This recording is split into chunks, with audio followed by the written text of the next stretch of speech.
Well, Josh, welcome to Kicking Tables. It is a pleasure to finally meet you. You and I have been discussing and talking off and on for a couple of months now, I think, since you announced CastleScape. So, are you excited? May 25th, it's going live. It's very soon. You A- must be excited and nervous all at the same time. Absolutely, it's a honestly, it's a huge range of emotions. Yeah, some days it's extremely exciting. You get some great news. You log on, you check how many followers you have on the, Yeah. the Kickstarter pre-launch link, and it's like, wow, we got 50 followers yesterday. And then the next day you log on, it's like, we got 2 followers yesterday. Oh man. It's like, So yeah, oh. exactly, exactly. Well, tell us But all no, about it's great. CastleScape. What is Yeah, it? What kind of game is yeah. this? So CastleScape, let me just start with a little bit of theme. Basically, each player is a guild master who has been contracted by a king to build him a castle that is worthy of his magnificence. And basically, he has said, "I need all of you guild masters to build it, but only one of you will be rewarded." So the guild masters kind of scheme against one another, stab each other in the back a little bit, do some underhanded deals, Hmm. and ultimately try to out-recruit, outmaneuver, and outclaim one another. So it's a fun, kind of interactive, designed to be a family game, but with a fair level of strategy. So it's kind of like Gateway Plus. It's 2 to 4 players, deck building, and area control. And you start with a board that has just a single castle wall piece on it. I pulled a little piece here just so that you could see it. Little Nice. castle wall piece on it, and then you build out over the course of the game into this large castle that covers most of the board, and yeah, you get to kind of see your progress as you're going, and the player who is the best at it gets the most renown at the end of the game. Awesome. That sounds very That's cool. I love the combination of the deck building. It's not just a deck builder. You got that Mhm. area control and all that built into it, which is a very unique combination. That's really cool. yeah. Yeah, absolutely. I know there's a few games out there that do this sort of thing, as in have a board and a deck builder, but I really wanted to take that experience and kind of multiply it and give players something to look back at, have that kind of tactile feel, but also Mm, like at the end of the game you could look back and be like, hey, I made this thing or we made this thing, and it really creates a lot of those situations for players where they're like, oh, you remember when you did this part right here and I did this over here and you outmaneuvered me and you put your walls and you cut mine off. It creates really fun situations like yeah, that. I So bet it's it it's does. exciting to see. Yeah. So I'm curious, how did you come up with the idea for this? Obviously you're a fan of board games. What were your inspirations behind this? Yeah, that's a great question. So I'll start with this has been about 4.5 years in the making. Wow. I am yeah, it's been a journey, but it's been a great time doing it too.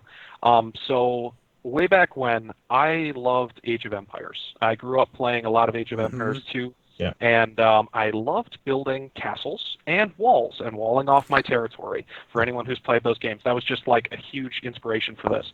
So I wanted to create a game about building castle walls because that's something I love to do.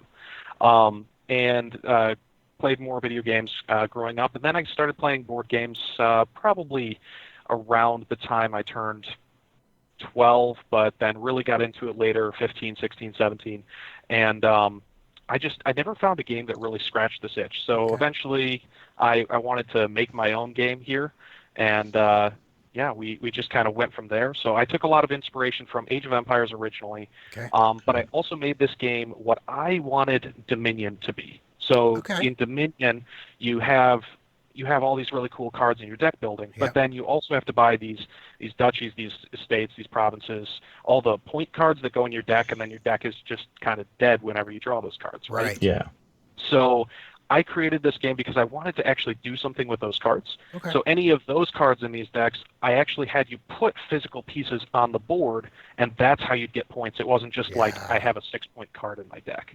Okay. Now that's really awesome. And I'm curious when it comes to the deck building versus the area control, which one kind of like how much time are you doing deck building versus the air building the area control? And are there take that mechanics in the game? Can I like destroy something Tico's done, for example, or steal from him?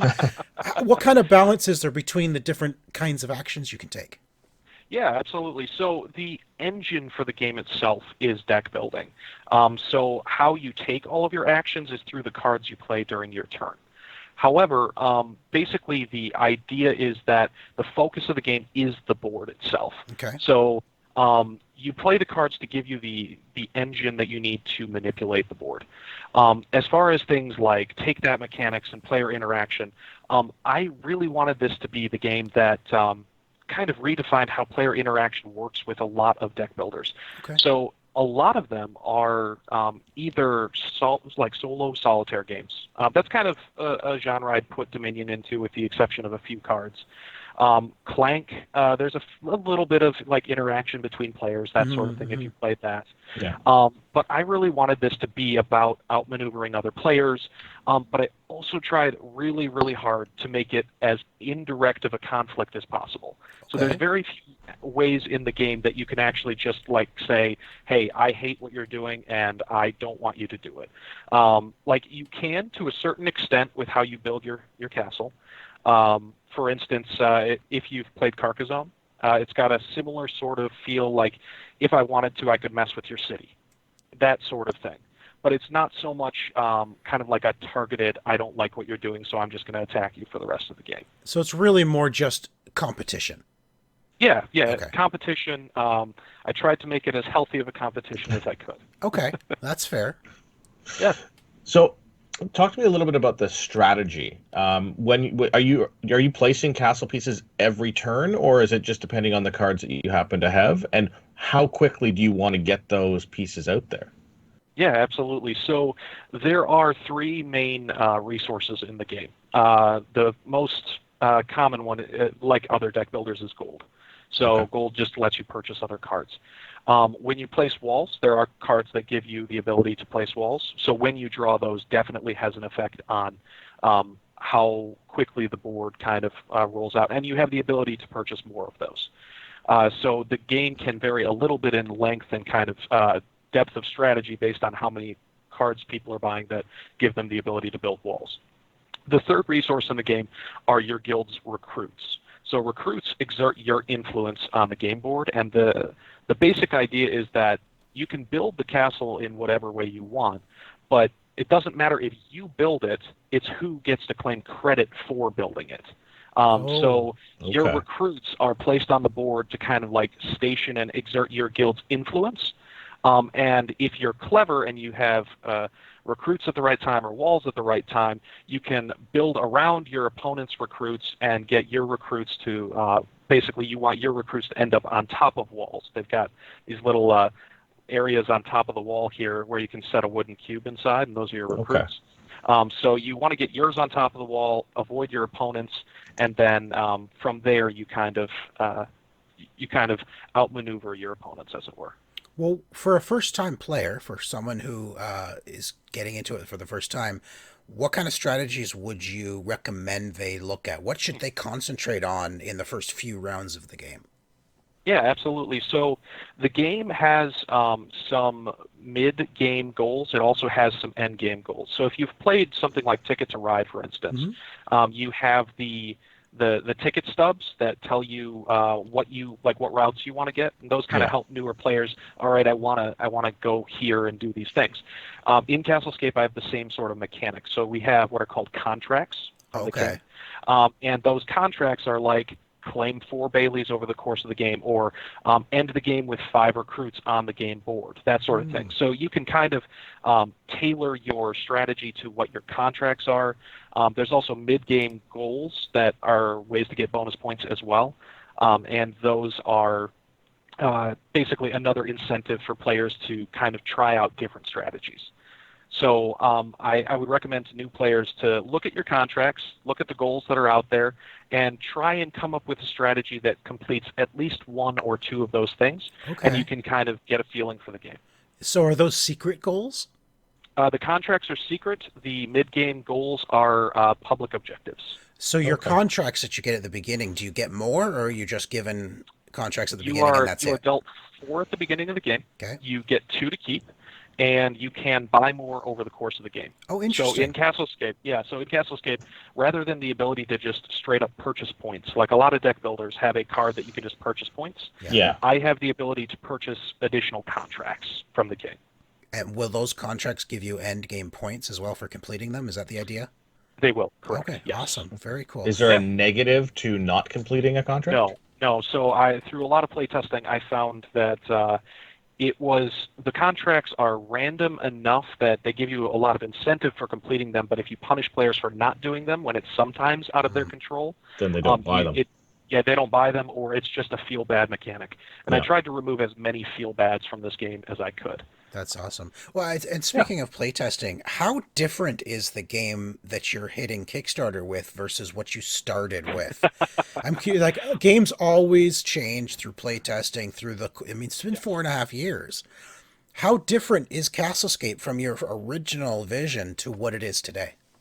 Oh goodness, so very different. When I started the game, I was very let's just say it was Catan-esque, Settlers of Catan similar, but you were placing castle walls on a game board. So it was a square grid with kind of a resource generation thing, and you paid resources to build walls. From there, it went to kind of like almost a Candyland style, but you had a choice of colors, and the board had a whole bunch of colors, like green was forests and red was mountains and stuff, and you could play a green card to build a wall on the green spot.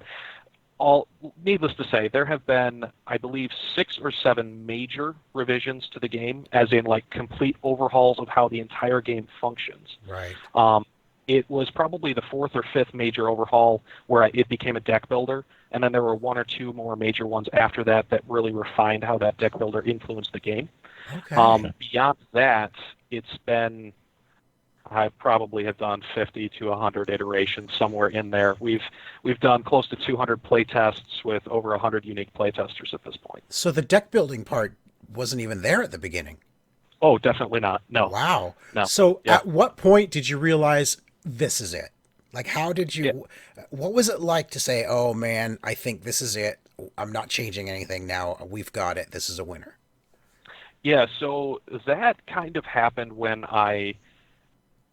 with each iteration, I tried a few games, and it was really one of the ones that offered the most, I guess you could say, variability in play style that I really liked, and I liked the ability to play the game differently every time I played it. Mm-hmm. So you've got those 3 basic resources. You've got gold, recruits, and walls, and you can, if you want, just go really hard into one strategy and focus on that strategy and try and do things with it. But the other thing that the deck builder really kind of gave me the ability to do is just it gave a lot of a sense of randomness, I guess, that felt good. Okay. So you have some reliability, you know what's in your deck, but a lot of the earlier iterations of the game were just kind of random, or they were either purely random or purely abstract, and I wanted something in the middle. So. Okay. So after playing with it a lot of times, played with the deck builder probably 10 times, and I was like, all right, this is good. I like what's happening here. This still needs a ton of work, but I like what's going on, and we're going to refine this and iterate on it. That's cool. All right, so tell us a little bit about what the plans are, once you've launched and are successful. Do you have expansion plans? Are there going to be towers added in, different mechanics? What are your plans moving forward with this? Absolutely. So assuming we are successful on Kickstarter, which I really, fingers crossed, really hope we are, that'd be great. But assuming we go forward, I would like to be releasing additional content kind of on a yearly basis of sorts. So right now it's looking like fulfillment for this game is probably going to be about a year based on current COVID, how shipping's working, finalizing art, all of that. So around a year to deliver this game. I am hoping that around at the same time, maybe a month or so after, I can launch an expansion for the game. Nice. So I've already got a lot of ideas in the works, a lot of cards that I want to add, mechanics. So you mentioned towers. Towers is one thing I want to add. Yeah. Good I've got guess another there, thing. Chico. Yeah, you did great. I want to add castle gates, which will be kind of like the size of 3 walls side by side, and Yeah. will be its own little miniature. The towers will kind of like, if you can picture it, will stack on top of the Yeah. walls and make it a taller building. So you're I've literally got. you want us to be able to create an actual castle. Oh yeah, absolutely. That's awesome. Yeah. That's gonna be fun. Yeah. So hopefully, 5 years from now or so, you'll be able to make a sprawling castle that looks beautiful, and players will be able to be like, "Wow, what's that game?" And then you Um, move into a game of D&D exactly. There with you that go. castle. Yeah. Is that expansion going to be a stretch goal, or is that just something you want to have done next year once you launch? That is a target for next year. So there's a lot of considerations you have to go into when you're laying out a Kickstarter campaign. And honestly, one of the most recent things I decided to do was cancel, or not cancel, but rather not pursue a deluxe edition for the game. Okay. Okay. So I initially wanted to do a deluxe. I want to do the standard. I want to have fun little miniatures that replace the wooden cubes in the game. And I think all of those things are possible. But for my first campaign, for minimum print runs and everything, I just want to make sure that I deliver an excellent product to the Sure. backers. And I don't want to bog myself down in worry about, hey, am I going to be able to print 1,000 of each game, a standard Right. game and a deluxe game, and ship all those Sure. out and store them Yeah. for later things? Yeah. Yeah. So I mean, yeah, if you can go back to Kickstarter with an expansion and then have the deluxe components, Yeah. You perhaps, have right? Exactly. So you have yeah, a second next year. edition of right there. Right there. You got another Kickstarter down the Yeah. road already planned. Exactly. I basically do. So I would offer the standard. I would probably offer some type of upgrade deluxe pack Right. to convert anyone who bought standard. Just offer the deluxe game itself, perhaps, and then That's the exciting. expansion on top of that. The So yeah, future it's is fun. bright for CastleScape. All right, Josh, we like to do a lightning round set of questions with you, if you don't Yep. mind, to get to know you as a gamer outside of your own game. So, you up for this? Sure. Just it's all Absolutely. gaming related or game night related questions, and just answer the first thing that kind of comes to mind. All right. All right, Sure. purchasing games, local game store or online? Oh, I am usually online, but I prefer local if there is a shop near me. The closest one is 45 minutes away, though. Not really local, then, is it? Exactly. Campaign or legacy? Ooh, I'm a legacy guy. Yeah, I love legacy games. What's a game that you always win? Man, that's a tough one. Um, I would say I average pretty well in Twilight Imperium, but it's a 6-player game. So I think I do better than the estimated, whatever that is, 18% or something. All right. Yeah, that's a game I really like. I also really like Dune Imperium, and I think I do pretty well in that. All right. Competitive or cooperative? Competitive. Marvel or DC? Marvel, absolutely. Worker placement or area control? I think I know the answer to this one. See, funny enough, most area control games I don't like. It just naturally became the perfect companion for CastleScape. I really like what I've come up with, but I am usually a worker placement guy, believe it or not. Interesting. That's very Yeah. interesting. What is the last game you played? Last game I played was Dune Imperium. All right. And what's the first game you ever played that you remember? Risk. Really? When you were 12 years old, that Risk was the Oh game you no, played? I played Risk when I was about 5 or 6. I Wow. had a really good friend that we played Risk. We played Lord of the Rings Risk. We also played Star Wars Monopoly. Those were like our 3 staples. All right. So yeah, we would set up a game and play a whole Saturday when I was 5 or 6 years old. Wow. Awesome. All right, Josh, it's been a pleasure speaking to you about CastleScape. I'm excited for it. I hope it gets funded because I want to see this game become a reality, Yeah. and I want those deluxe components to be made. But before we let you go, Josh, give us the elevator pitch for CastleScape. Why should people back this game? Yeah, absolutely. So this game, I truly believe that you will love it. So it's a fantastic blend of strategy, but it's just at the Gateway Plus level. And I really think that people are going to enjoy the fresh take that I've got on the deck builder area control genre. I think it's going to be great for a family kind of style. The price doesn't break the bank, and I really think you'll enjoy it. I hope we do as well. I'm anxious to get my hands on it to play it, and we're hoping to get a review done for you, but time will tell, obviously. But Josh, it has been a pleasure speaking to you. Good luck with the campaign. Everybody, go check it out. May 25th is the campaign. The link is right down below, and go show Josh some love. Josh, thanks so much. Thank you very much for having me. It's been a pleasure. Thank you, everyone, for taking the time to watch. Please check out CastleScape on Kickstarter, launching May 25th. I'd love to see you there, and I'd love to see you at the table. I'm always looking for playtesters. It'd be great to see you. Please also like and subscribe OMG Nexus. They've been very graceful having me on the show. So please show them your love as well. Thank you very much. Bye.